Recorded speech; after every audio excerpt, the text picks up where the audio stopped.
color grading in Adobe Premiere Pro CC free tutorial. If this helped, drop a like, share the video, and subscribe for more. Step number 1, assuming you have your video piece on the Adobe Premiere Pro CC timeline like so, and assuming you want to color grade this in Adobe Premiere Pro CC, I got you. Step number 1, go to the top left hand screen and scroll to the right until you see the window tab or icon. Click on it. Scroll down until you see the option Limitry Color underneath Libraries and above Limitry Scopes. Click on it. As you can see now on the top left hand screen under the Limitry Color panel or tab, you can change the temperature by dragging this to the right.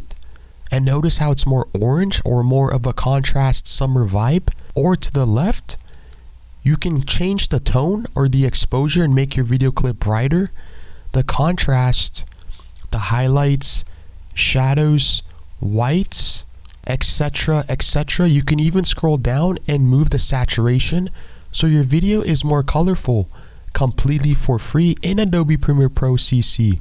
If you click the drop down arrow, you can even change not the basic color correction. You can add a creative look. You can even mess around with the curves by clicking a point and dragging low. Click another point and dragging high. Completely for free in Adobe Premiere Pro CC.